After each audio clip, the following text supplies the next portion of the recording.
Okay, hello everyone.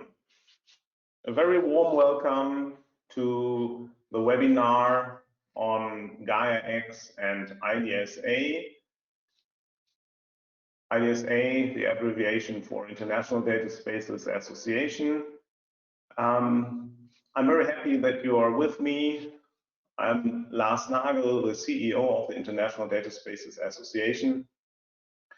And we are heavily engaged in Gaia-X and contributed to the achievements of the last month, which have been presented last week in this official event driven by both the ministers, Monsieur Le Maire and Mr. Altmaier.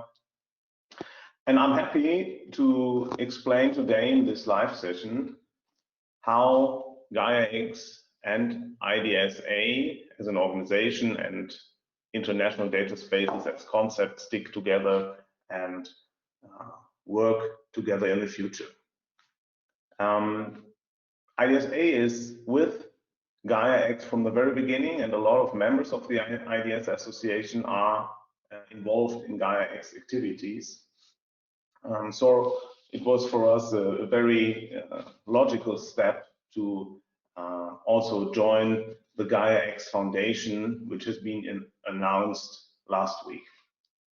Okay, this live session today is about, core beliefs, joint benefits, and next steps in the cooperation between IDSA and Gaia-X.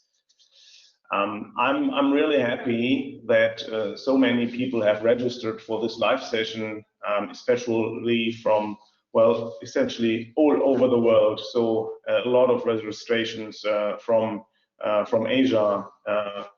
Hello to a lot of our friends from Japan, but also a lot of Americans and for sure a lot of European representatives, all from companies and from research and technology organizations, and also from politics. So a warm welcome also to the representatives from the Commission.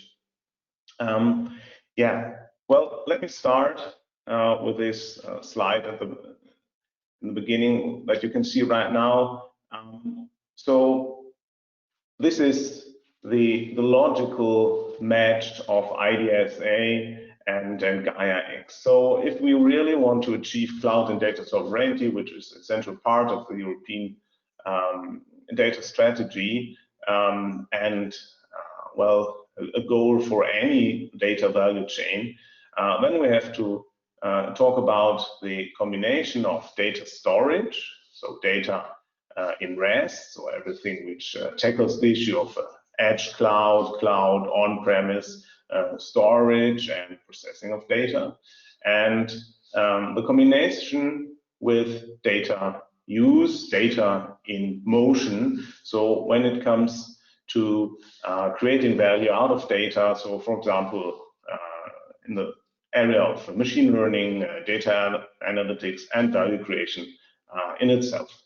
And both together is what companies need when doing data exchange. So really creating and gaining benefit from sharing, combining, exchanging data. And as you can see from this picture, Gaia-X is focusing on the issue of data storage and combines it in the concept with the ideas on data in use, which have already been developed in IDSA in the last years. And therefore, Gaia-X and IDS complement each other perfectly to ensure cloud and data sovereignty at once for end-to-end data value chains and in ecosystems. Yeah, as mentioned, we are with Gaia-X from the very first day. The initiative Gaia-X started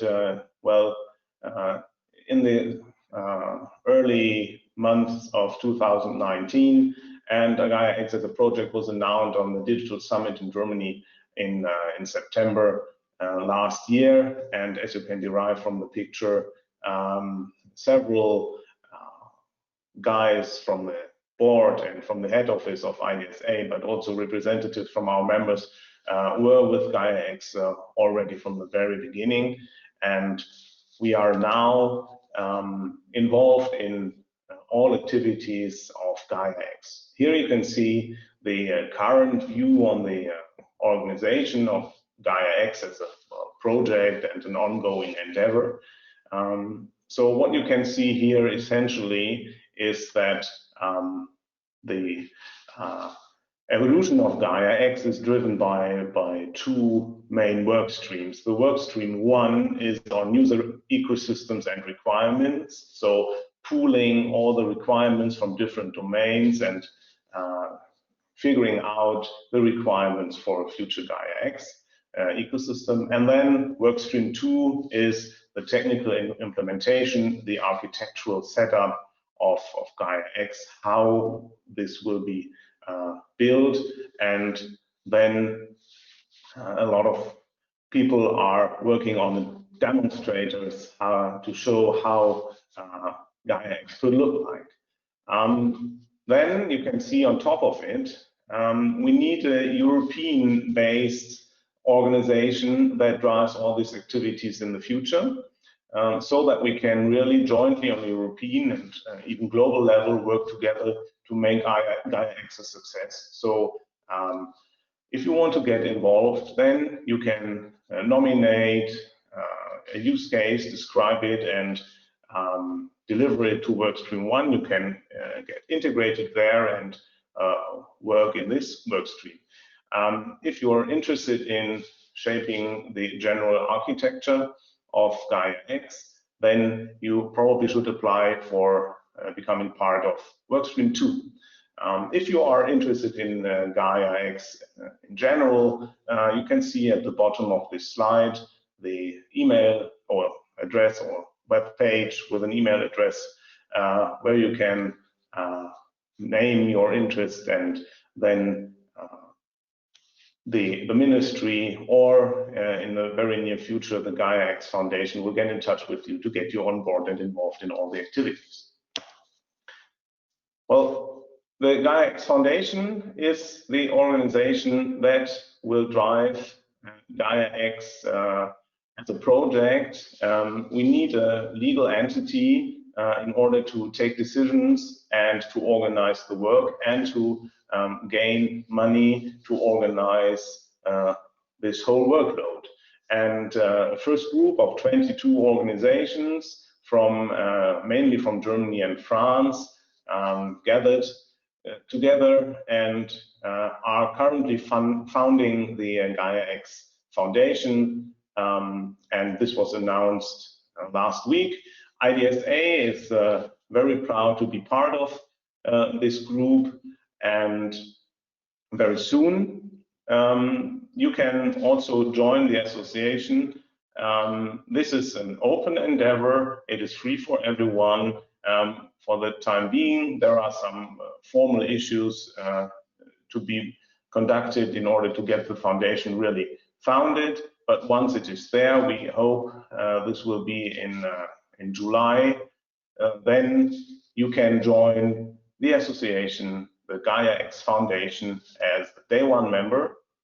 And this implies the same rights as the 22 companies you see on this slide. The Gaia-X Foundation is thought to be the European non-profit organization, which will develop the governance framework for Gaia-X, defines so in the sense of an MVP, the core concepts and architectures of Gaia-X, so the policy rules and architecture of standards, for example, to define the strategic research, innovation, and deployment agenda, and bring in place the first services which are needed to make Gaia-X really happen. So this is called the Federation Services, and I will explain that in detail later. Well, now let me come finally to the important point. So how do IDSA and Gaia-X work together? You can derive from this picture that there are a lot of contributions from IDSA to Gaia-X, and that is why we are so deeply involved in all the work streams and governance activities around Gaia-X.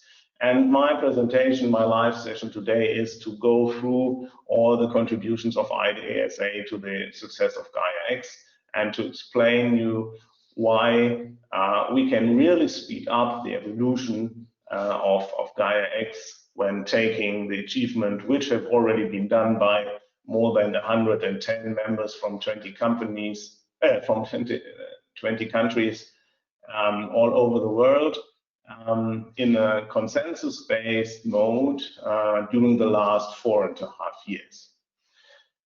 Yeah, so let me go clockwise through the contributions. You can see here that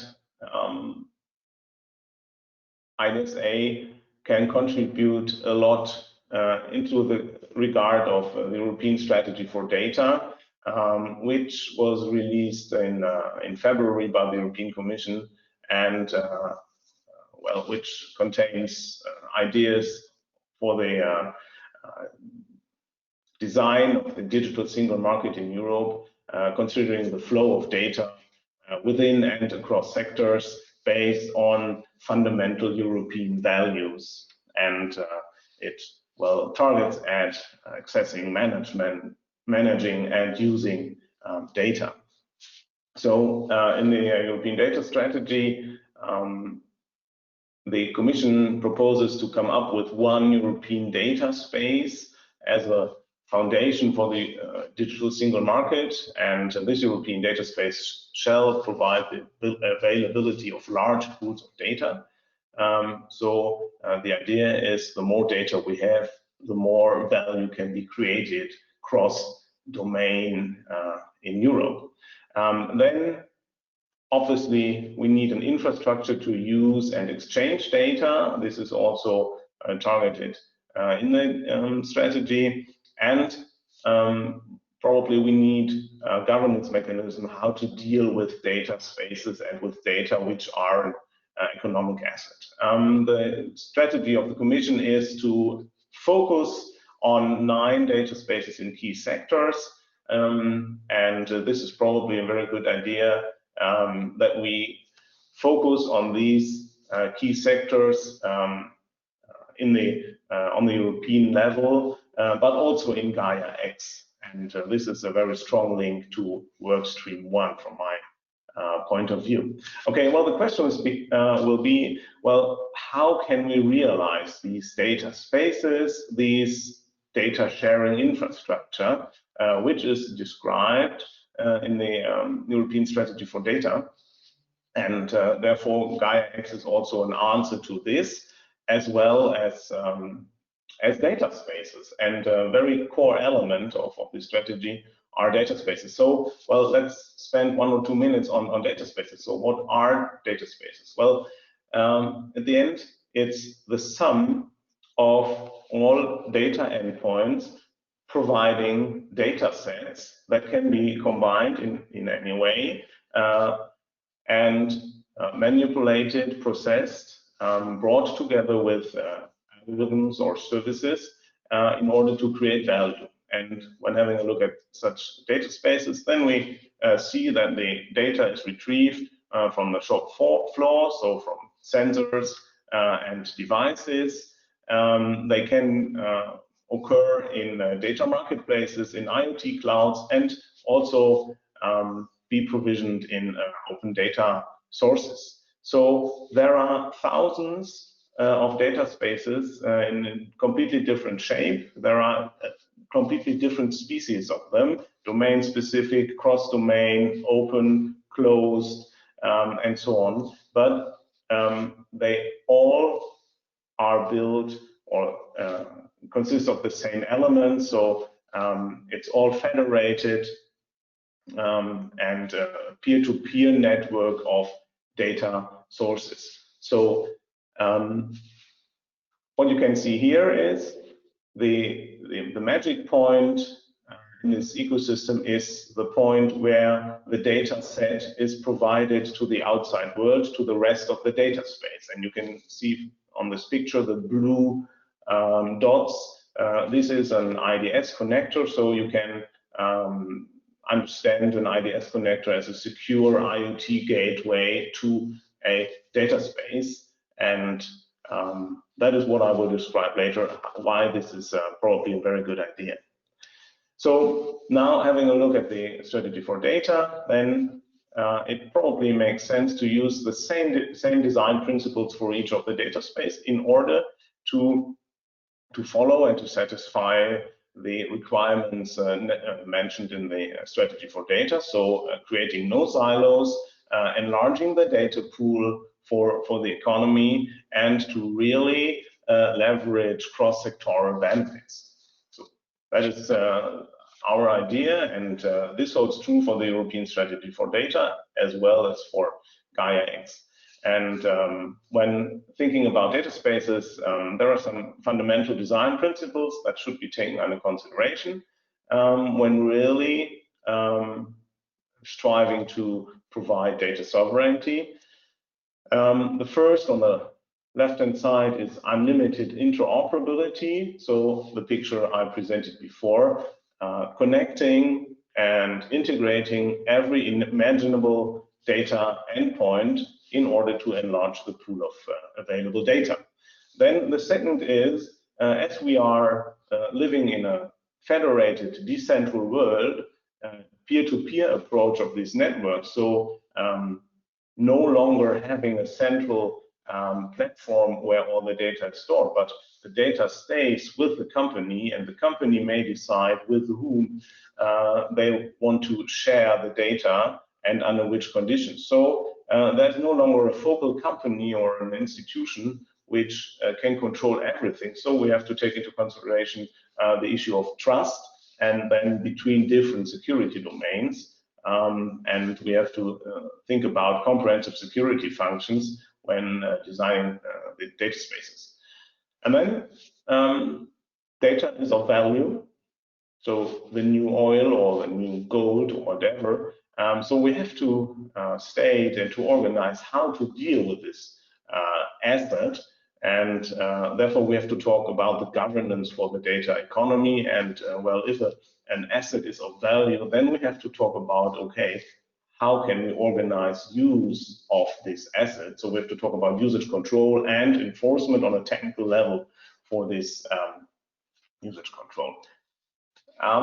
We came up with a suggestion how to well, design data spaces, and there are dedicated functional building blocks which are described, for example, in the IDS reference architecture and are now brought to the concept of and the architecture of Gaia-X.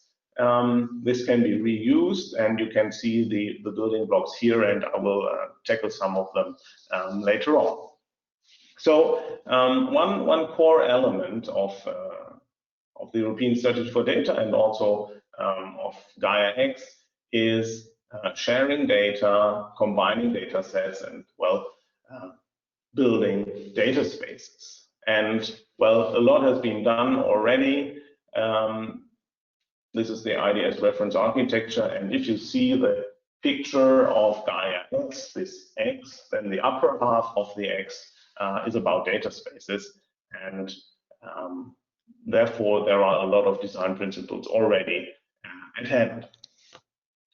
I want to very briefly present a project which should be considered in the future, which can help us guiding through the jungle of Gaia-X and the European Strategy for Data. The project is called OpenDI, so Open Digitizing European Industry, and this is a coordinating and support action in order to harmonize projects and data space endeavors in 4 key sectors of the European digital single market.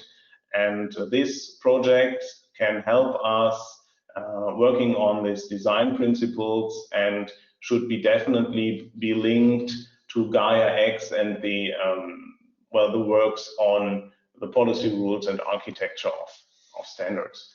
If you want to read more about our position towards the strategy for data, then please have a look at this position paper, which we released also in February. Okay, now let's move on with the contributions of IDSA to the success of Gaia. So now, after the European data strategy, where Gaia-X and is a very important contribution to, IDSA brings a lot to the table when it comes to the concepts of data sovereignty and the mindset for the value of data sharing. And that is something new. So the idea is really to jointly use data assets. So everyone who contributes something to an ecosystem and to the value creation shall be rewarded. So no question on this. But value creation in the future is cross-domain, is in ecosystems, and therefore we have to really think about a data economy.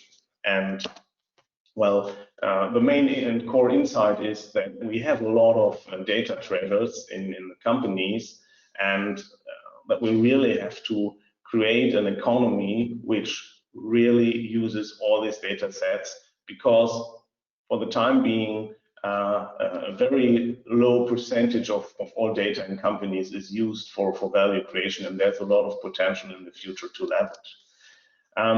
Yeah, so assuming that data is an economic value and of high value, then the data spaces are the clean room where you can be sure that you stay in control over what happens with your data. So we all join a data space, provide data, and then there's one governance and everyone can rely on this governance and know, okay, if I well, release my data set to someone else and he reassures me that he wants to pay for the data set, then I can be sure that it will be done.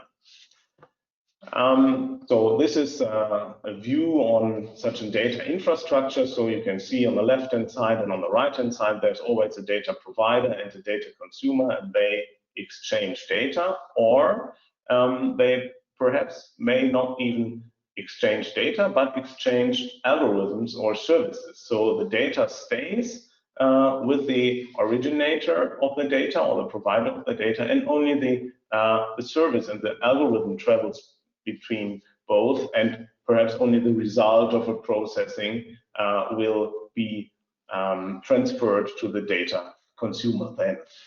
Here you can see that for this architecture of data sharing, we need several other functions like roles, a clearinghouse, a broker, identity provider, an app store, vocabulary, so that you really can well, understand the data, that you can retrieve services from an app store in order to do something with your data.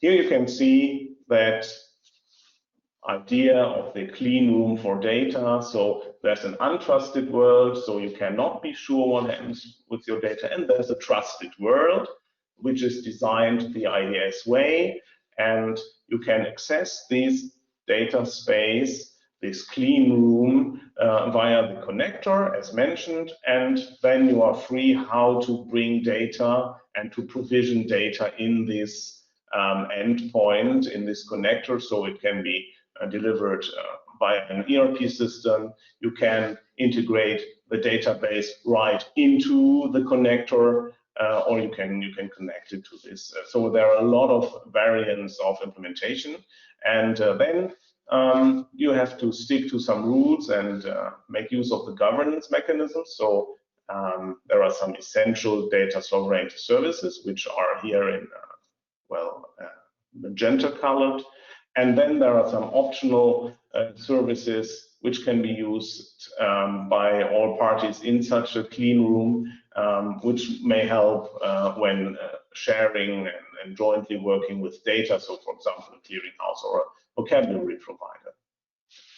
This idea of data sharing and data sovereignty is explained in the Gaia-X paper, and there is the reference to IDS architecture. So if you do not read in plain words IDS in all the Gaia documents, that is perfectly fine, because, well, Gaia wants to come up with an architecture of itself and an architecture of standards.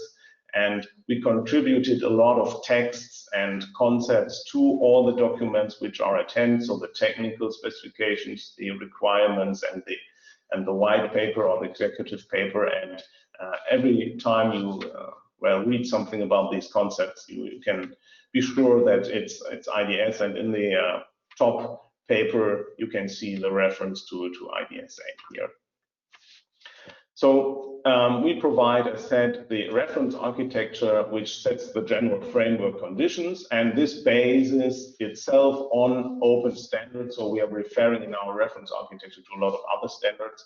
We provide a suggestion for this for trust framework. So really providing trust when sharing data between different security domains, and we already thought about the operational agreements and processes when really sharing data and providing these data sovereignty services. And then we finally can achieve what we all want, open distributed data ecosystems, marketplaces, which ensure data sovereignty for the originator or creator of data, prove data provenance end-to-end in a supply chain, audit proof if requested, and always based on European values.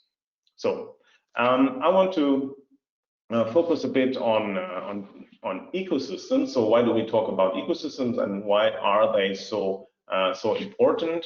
And what are data sharing ecosystems at all? So let's take such an example. Well, a typical smart maintenance scenario, you can see on the left part of the slide a factory producing cement, and then they want to increase the plant efficiency, optimize business processes, and this together with a network of suppliers and customers, and perhaps well, bringing into this data sharing scenario additional data, for example, from meteorological areas, so weather data or whatever, and perhaps data sets that will be bought from a third-party marketplace. And here you can see that in such a scenario where you have a company producing the plant, and the customer operating the plant, and so on, everyone has a different benefit from this scenario, and different value creation. And what you can see here is that for the participants in such an ecosystem, the services and the value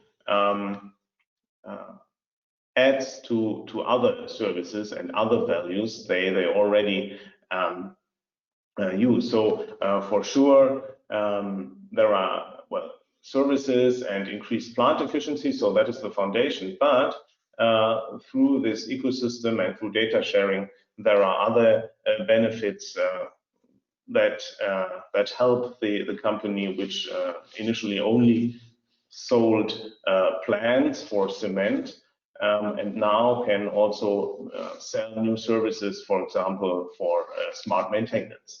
And that is what we always call the smart services. And that is what we still have to bring into the minds of companies, that there's a lot of benefit to gain. When talking about these business ecosystems, then we while considering the issue of data sharing, then we see that there's a typical evolution. So mainly companies exchange data one-to-one. So that is in general not a real problem. So that is this problem is solved. Then when we talk about an ecosystem, so more than 2 or 3 parties, so in this picture 5 parties, a few-to-few network, then we encounter the first problem. So we have to find data, for example. So we have to talk about a broker, and then we have to talk about, well, who are you? Who is the participant in this ecosystem? So I have to find a trustworthy source for a digital identity, so an identity provider. And then if we really move to large ecosystems, end-to-end networks, which are perhaps dynamic. So one participant of these ecosystems participates only once in data sharing, while others stay in this ecosystem. So then we have to talk about more infrastructural services. So, for example, the clearinghouse. And that is the issue when we're talking about ecosystems for the data economy. When we talk about open and dynamic data sharing ecosystems, then there's no longer one central actor in the game who's in control. So we have to think about open, neutral, and trustworthy ecosystem. And we have these different parties there. We have data owners and providers on the one hand side. We have those which provide services which bring value to such a data sharing endeavor. And we need the infrastructure that facilitates all of this. And we need an institution which governs this whole system, so which takes care of the governance. That is for the data sharing issue. IDSA with a certification mechanism. This can, for the European data space and the essential services needed there, perhaps be the European Commission. And that is what we have to talk about in the future, how to realize this. So you can derive it from this picture. We have this typical stack, architecture stack, when it comes to digital ecosystems. So you can see companies are sharing data under the same idea, the same value, the same framework for innovation. So they share the insight, okay, I want to share data and gain benefit and create value out of it. So they need a network, so telecommunication network, internet, 5G, to transport data. Then they need a cloud and edge infrastructure to store and process data. They need the data sharing infrastructure with the essential services, which I mentioned. You can see them in detail on the right-hand side of this view graph. So clearinghouse, certification body, dynamic trust management, dynamic attribute provisioning. So we need these essential trust services for this data sharing infrastructure, and then service platforms, marketplaces, all kinds of data spaces, as I mentioned in the beginning, can appear and provide the benefit that an ecosystem, a domain, a key sector, a group of companies expects from this. And this is a general design principle for the data economy.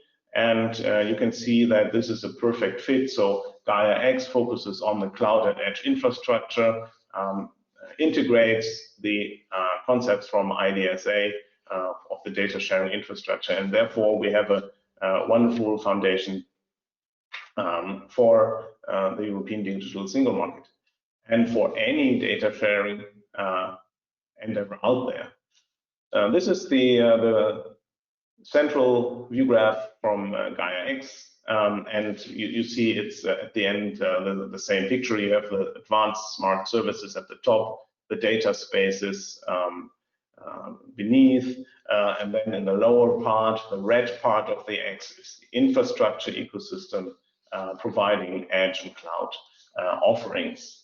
And we need some services like sovereign data exchange, compliance, and so on to make this happen. And just to give an illustration, so when we talk about artificial intelligence, it is exactly this combination. So we need ultra-fast broadband to really share data. We need an always available computing and storage performance for the Gaia-X. We need correct and large amount of data sets. Well, that is what IDS can guarantee, and then AI, practical data science, can happen on this and provide and create the value that we all want to have. Well, the challenge is that we have to still set this up. That is why the Commission came up with a strategy for data, and that is why we have Gaia-X as a large global project. We have to solve the hand and egg problem. We have to retrieve some upfront investment. We have to reach out to multiple stakeholder groups and to, well, agree on this collaborative governance, as I mentioned.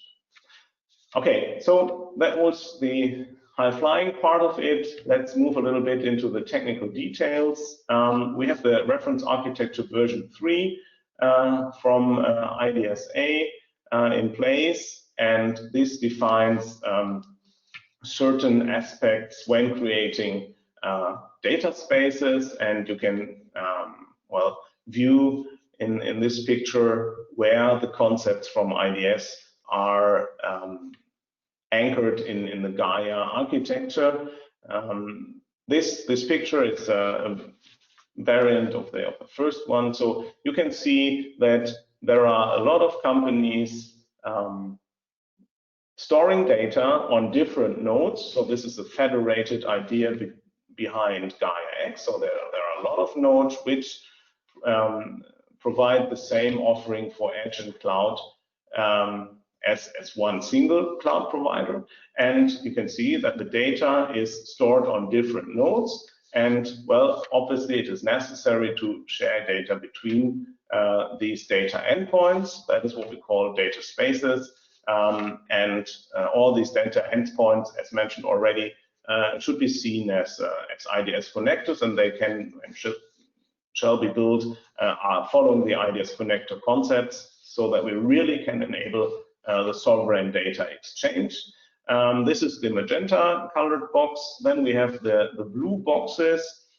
These are the services we need to really guarantee data sovereignty. So we call them essential or data sovereignty services. And at the left-hand side, you can see the green box. Well, we have to talk about catalog and broker functionality in order to retrieve cloud edge offerings and data sets. Yeah, so I already presented this picture. So I want to pinpoint on the issue of well, how to understand data. So we have an information model. Well, trust can be guaranteed via a certification scheme, and there are concepts for usage control which have to be technically implemented in such an IDS connector. So when I mentioned it in the beginning, when talking about data as an asset, well, we have to describe what this asset is. So what is this data set expressing? What can I do with it? How is it described? So which vocabulary, which ontology is used, which language, which data format. But also, how can I use it? Do I have to pay for it? Is it for free?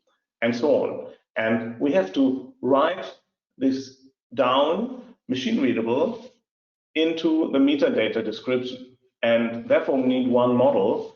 And this could be the information model from IDSA. Then here you can see very technically the architecture of the connector. So you can see at the top right part of this slide that there's this untrusted area, and then you bring your data into this connector, and there we can make sure via container technology that data and apps, so algorithms or services, are brought together, combined, processed, and the data or the service is then being transferred into the trusted part of the data space, as already mentioned. And this is the piece of software behind. It can be implemented in in a lot of different ways. We proposed on a technology agnostic base 4 tailor-made security profiles for this IDS connector. And yeah, have a look at our reference architecture, then you can read a lot more. This is described in formal standards, the DIN 27070. It is called a Security Gateway for Sharing Data and Services, and that is exactly what the IDS connector is for. And you probably understood now very clearly why this concept is integrated in Gaia-X. I presented, well, the way of implementing this connector based on container technology. It can be deployed on every device. So you can see here some already realized implementations on an embedded system, on mobile devices, or on a client service solution. And if a secure gateway for sharing data and services is built and implemented according to the specification of IDS reference architecture, then there's a certification out there provided by neutral evaluation facilities that state, okay, this connector is really trustworthy, and therefore we have this IDS ready certification. I would like to very shortly mention the issue of usage control, because this is essential when we're talking about data as an asset. So it is more than access control. It is adding the obligations for future usage of a data set to the data set. So, well, perhaps you have to delete the data after 3 days. You may not forward it, and only certain people may have a look at it. So that is usage control. And via this, you can very fine-grained specify policies what shall be done with data. And therefore, we need an information model which is understandable by everyone, and the implementation and the software components which really can understand these usage policies. And then you can set up a very comprehensive systems of policies, what shall be done with data between different companies and different data sources. And here again, you can see the connection to Gaia-X. So the data may be stored on completely different nodes on Gaia-X.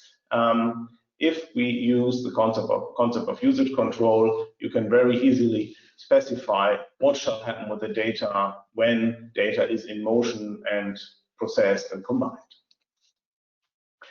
So IDS reference architecture integrates all these functions.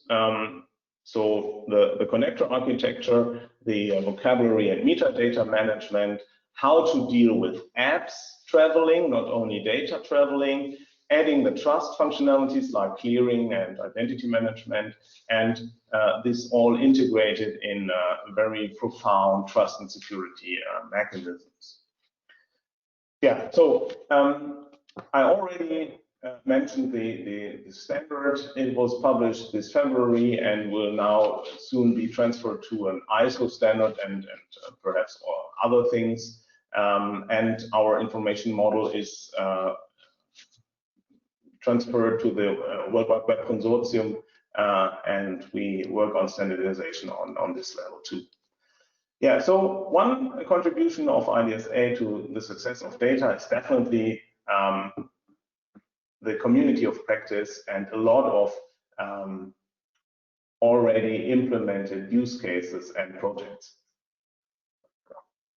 So we have more than 50 concrete implementations with a high technology readiness level or even commercial offering level. And this are a lot industry financed and industry driven projects, but we also have a strong focus on research projects in order to really strengthen and harden the security and trust features in IDS reference architecture.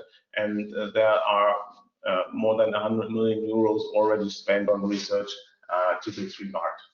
I really want to go very quickly through this, what is already there, concrete running projects that really prove that IDS concepts work, and therefore we can really speed up Gaia-X, and this is something which is already and will in the future be integrated to the workstream 1 on Gaia-X. So we have, as mentioned, more than 50 projects conducted in the last 4 years, and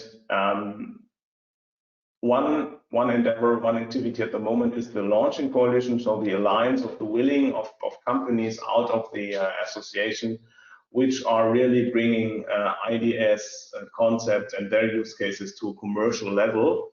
And this is our launching coalition. So 22 use cases with more than 30 companies involved, so really ecosystems, which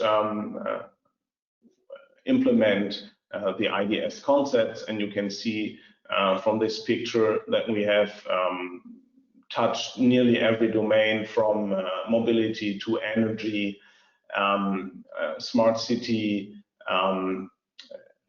Green Deal, logistics, for sure manufacturing, and so on. And we have a lot of large companies driving these with their partners, which are not on this picture, and also a lot of well, leaders in technology from the field of SMEs. And you can see from this maturity index that there are a lot of things to come in the next weeks and a few months that will be in the shelf in like September, that you can really use and get in touch with. So if you're interested in joining these projects or endeavors, please let us know, then we can make the contact to these companies. So having a look at the general role model of roles in data economy, I showed this picture several times, then we can see that there's a lot going on already to the regard of concrete solutions. And whenever it makes sense, we will bring these use cases to Gaia-X, or do it the other way around. Once Gaia-X value proposition certification offering is ready, we can use it in these use cases. I just want to show some examples based on IDS concept. There has been a project being realized, driven by ThyssenKrupp. Well, they also are active in the domain of additive manufacturing, so they run a design center for 3D printing and printing hubs all over the world. And IBM came up with a platform based on IDS concepts, and which integrates all suppliers of ThyssenKrupp, all the printing hubs, and the company in itself via the IDS concept. Then when it comes to supplier network in the high complexity manufacturing industry, so aeronautics industry, for example, and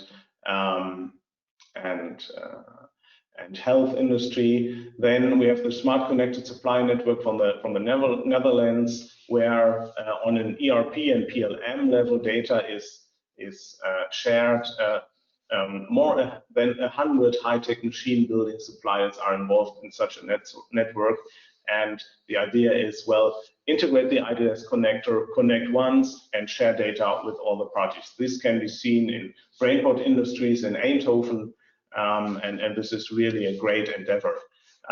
Then a very dedicated Gaia-X use case is driven by German Edge Cloud and their partners to provide data from the factory level, from the field level, up to the cloud, from supply on to be provided to any supplier so as you can see here in the automotive field.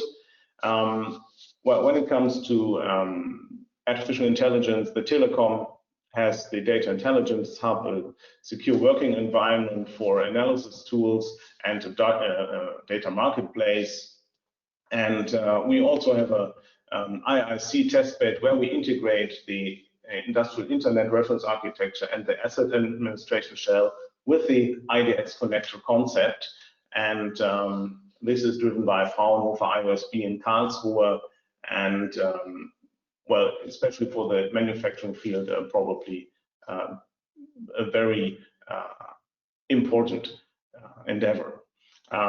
So furthermore, we are involved in currently 14 European funded projects which help us bring the ideas of data sharing and data sovereignty to all companies all over Europe.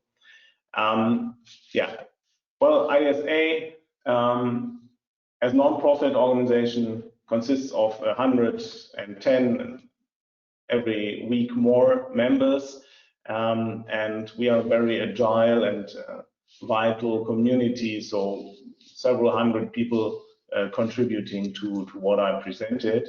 And throughout the last 4 years, we moved from really fundamental research on data sharing over adoption and standardization issues now to proliferation and operation. And that is why we support heavily Gaia-X, because we think that a project of this largeness is needed to really leave a footprint in data economy. The IDS Association works with a lot of bodies and working groups on the evolution of our offerings, or the reference architecture and the operational processes. And then we have a lot of mechanisms to proliferate what we did come up with to other countries. And if you're interested in joining our association, you can get involved in all these activities. The source code, the technology can be found on our GitLab, IDSG, and there you can really use what I explained to you. Have a look at our starter kit. This will help you guide the way, and then you can really start using IDS. We are in contact with a lot of leading global initiatives when it comes to data sharing and manufacturing, and this is a very good channel to transport also the idea of Gaia-X.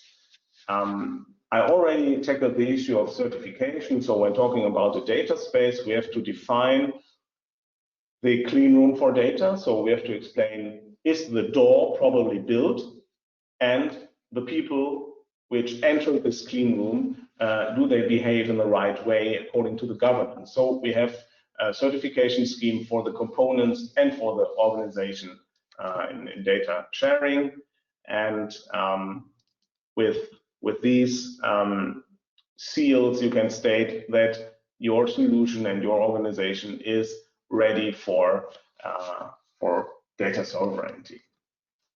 Let me state the last issue. So we have formal agreements with 9 hubs in 9 countries, most of them in Europe, but we also started our Brazil hub, and we are now talking with the Japanese colleagues and with the Chinese colleagues to bring the idea of sovereignty to the whole world, as we are the International Data Spaces Association. So if you are from one of these countries, you can also get in touch with the organizations mentioned here, and they can help well, move on with IDS. So thanks a lot at this point of time for listening. Perhaps we can answer 1 or 2 questions. I hope I drew a good picture why IDS can contribute a lot to the success of Gaia-X.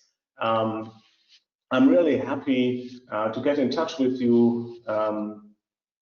Join the IDS Association, join the work streams on Gaia-X, and later on become part of the Gaia-X Foundation if you like.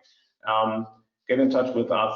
We can guide you through this whole jungle. We have continuous live sessions in the next weeks, so please follow us and gain more insights from this. And now I'm really happy to answer 1 or 2 or 3 questions. And I think we all share the insight that data sharing is better than playing alone, and really the future for data economy. So thanks a lot, everyone.